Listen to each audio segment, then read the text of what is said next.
सिंदूर लगाने की प्रथा हिंदू धर्म में बहुत समय से चली आ रही है और इसका उल्लेख रामायण काल में मिलता है। कहा जाता है कि माता सीता रोज श्रृंगार में मांग में सिंदूर भरती थी। एक बार हनुमान जी ने माता सीता से पूछा कि हे माते, आप सिंदूर क्यों लगाती हैं? तो माता ने बताया, इससे भगवान राम को प्रसन्नता मिलती है। प्रसन्न होने से शरीर स्वस्थ रहता है और स्वस्थ होने से व्यक्ति की आयु भी बढ़ती है। ऐसा कहा तो ये बात सुनकर हनुमान जी ने वो सिंदूर अपने पूरे शरीर पर लगा लिया। इसलिए हनुमान जी के पूरे शरीर पर सिंदूर लगाया हुआ रहता है। मान्यताओं के अनुसार यदि पत्नी ने मांग के बीच सिंदूर लगा हुआ है तो उसके पति की अकाल मृत्यु नहीं हो सकती। सिंदूर उसके पति को संकट से बचाता है। हिंदू धर्म में नवरात्र और दिवाली जैसे महत्वपूर्ण त्योहारों के दौरान पति के द्वारा अपनी पत्नी का मांग में सिंदूर लगाना काफ़ी शुभ माना जाता है। पति पत्नी के बीच हमेशा मजबूत संबंध बना रहता है। सिंदूर में होती है माता पार्वती की ऊर्जा। विवाहित महिलाओं द्वारा सिंदूर लगाने का एक कारण यह है कि इससे सुहागन स्त्री के सौंदर्य में वृद्धि होती है। पौराणिक कथाओं में सिंदूर के लाल रंग के माध्यम से माता सती और पार्वती की ऊर्जा को व्यक्त किया गया है। बताया जाता है सिंदूर लगाने से माता पार्वती अखंड सौभाग्यवती भव होने का आशीर्वाद भी देती है। घर में बनी रहती है सुख शांति। माता लक्ष्मी के सम्मान का प्रतीक भी सिंदूर माना जाता है और माता को सिंदूर बहुत प्रिय है। माता लक्ष्मी की पूजा में सिंदूर का ही प्रयोग किया जाता है। ऐसा पौराणिक कथाओं में कहा गया है कि माता लक्ष्मी पृथ्वी पर 5 स्थानों पर रहती है, जिसमें पहला स्थान स्त्री का सिर है, जहां पर वह सिंदूर लगाती है। इससे घर में हमेशा सुख शांति बनी रहती है। इसलिए महिलाओं को देवी माना गया है और उनका अपमान न करने के लिए कहा जाता है। एक वैज्ञानिक कारण यही भी है। माना जाता है पुरुषों के मुकाबले महिलाओं का ब्रह्मरंध्र अधिक संवेदनशील और कोमल होता है। सिंदूर में पारा धातु पाया जाता है। इसे शरीर पर लगाने से विद्युत ऊर्जा नियंत्रण होती है। इससे नकारात्मक शक्ति दूर होती है। साथ ही सिंदूर लगाने से सिर में दर्द, अनिद्रा, मस्तिष्क से जुड़े रोग भी नष्ट हो जाते हैं। सुहागन स्त्री का मुख्य श्रृंगार ये मांग का सिंदूर ही है।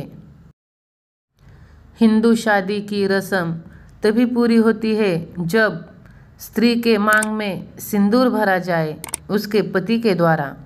सिंदूर सुहागन का प्रतीक है, सुहाग का प्रतीक है। इसलिए विवाहित महिला अपने माथे के बीच, बालों के बीच में आधे तक सिंदूर भरती है, कुमकुम का। विवाह के समय भी सिंदूर दान का एक खास रस्म होती है। आज हम इस वीडियो में सिंदूर के कुछ नियम और उपाय देखने वाले हैं। आप अगर चैनल पर नए हो तो अभी चैनल को सब्सक्राइब कर दीजिए और बगल में जो बेल आइकॉन है उसे प्रेस कर दीजिए, यानी कि ऐसे ही महत्वपूर्ण वीडियो आपको एक ही जगह पर देखने को मिलेंगे। सिंदूर लगाने से पति की उम्र लंबी होती है। साथ में माता पार्वती का आशीर्वाद भी मिलता है। आगे वीडियो में हम ये भी देखेंगे कि सिंदूर में कौन सी चीज़ रखें जिससे पति का भाग्य और पति की उम्र लंबी हो जाती है। तो इसलिए वीडियो को थोड़ा सा भी स्किप ना करें, वीडियो पूरा देखें। आजकल की लड़कियां शादी होकर भी मांग में सिंदूर, पैर में बिछुआ नहीं पहनती। उनको इसका अर्थ ही नहीं पता, इसकी वैल्यू ही नहीं पता। आजकल की बहुत सारी लड़कियों को तो सिंदूर का महत्व ही नहीं पता, इसलिए वो अनजाने में ही सही ये गलती कर बैठती है। सिंदूर कभी भी ब्यूटी पार्लर में मत लगाओ। सिंदूर हमेशा अपने हाथ से अपने घर पर लगाना चाहिए। आजकल बहुत सारी महिलाएं या लड़कियां शादीशुदा ब्यूटी पार्लर में सजने संवरने को जाती है तो वहाँ के कर्मचारियों के हाथ से ही वो मेकअप करते समय सिंदूर भी लगा लेती है। ऐसा हर महिला को नहीं करना चाहिए।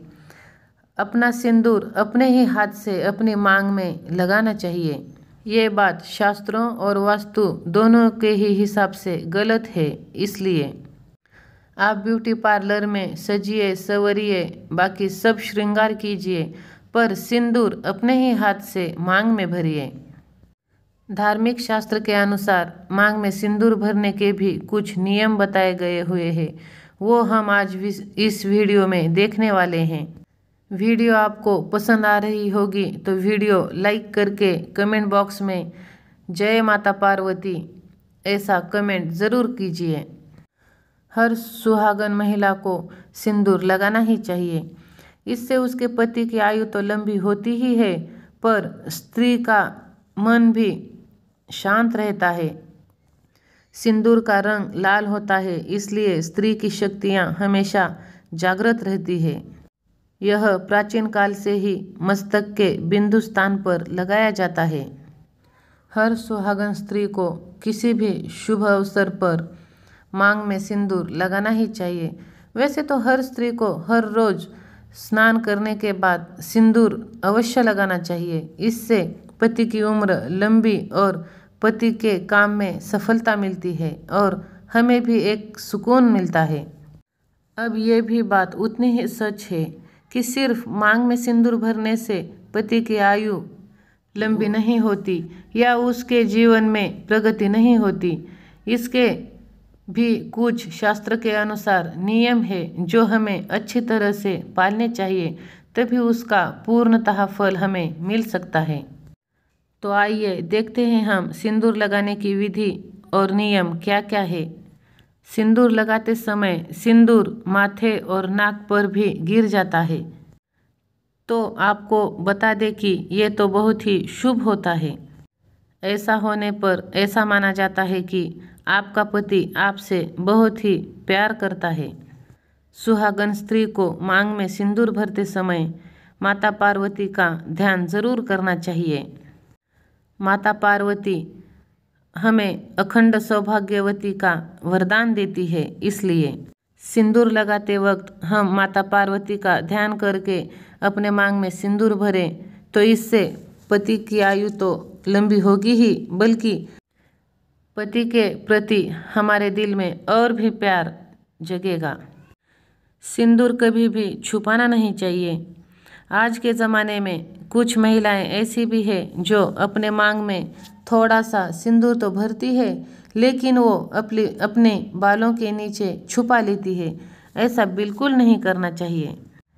इस बात से अपने पति का भाग्य भी छुप जाता है। इसलिए हर सुहागन स्त्री को सिंदूर अपने पल्लू के नीचे या अपने बालों के नीचे बिल्कुल भी नहीं छुपाना चाहिए।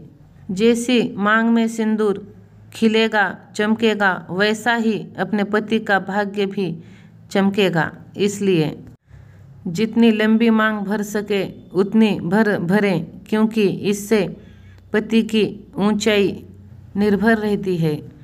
इससे आपके पति की आयु तो बढ़ेगी ही, पर समाज में मान सम्मान भी बढ़ेगा।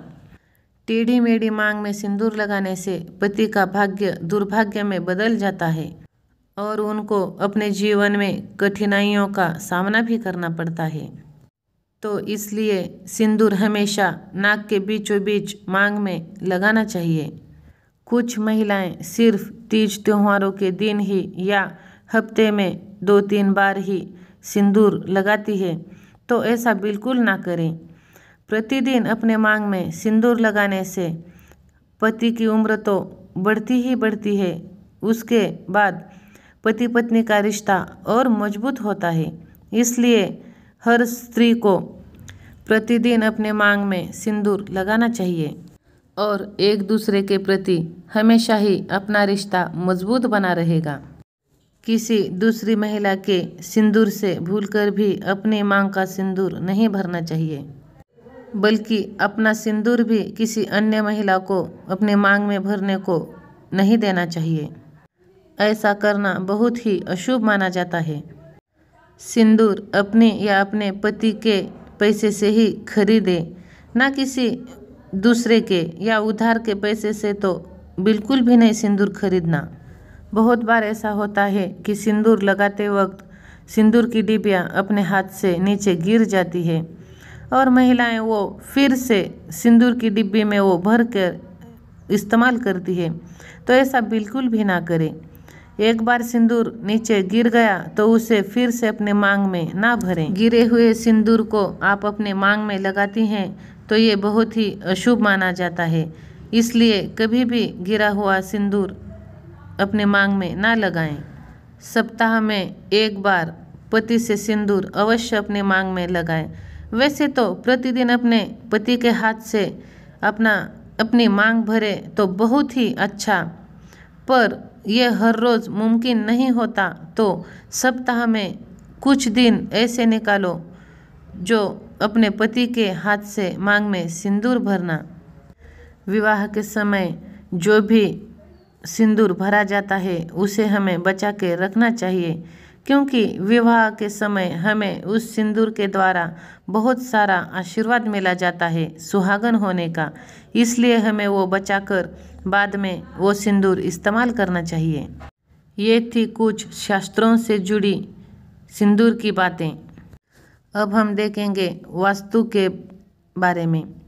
वास्तु के अनुसार आपकी और आपके पति की बिल्कुल भी नहीं जमती, हमेशा वास्तु में लड़ाई झगड़ा होते रहते हैं, तो इसलिए सरसों के तेल में थोड़ा सा सिंदूर मिलाकर उसे मिक्स करके अपने घर के मुख्य दरवाजे पे स्वास्तिक का चिन्ह और ओम का चिन्ह निकालें। इससे आप दोनों में होने वाली झगड़े ये कम हो जाएंगे और आपके प्रति आपके पति का प्यार बढ़ेगा। अब हम ये बात देखते हैं कि वो कौन सी बात है जो सिंदूर में रखने से हमारा भाग्य बदलता है। कि सिंदूर में आपको हमेशा तांबे का या चांदी का एक सिक्का ज़रूर रखना चाहिए। ये बहुत ही शुभ माना जाता है। ऐसा करने से आपको माता पार्वती के साथ ही माता लक्ष्मी का आपको आशीर्वाद मिलता है। ऐसा करने से पति का भाग्य तो चमकता ही है, पर पति की आर्थिक स्थिति भी अच्छी हो जाती है। इसलिए आपको हमेशा अपने सिंदूर की डिब्बी में एक सिक्का चांदी का या तांबे का ज़रूर रखना चाहिए।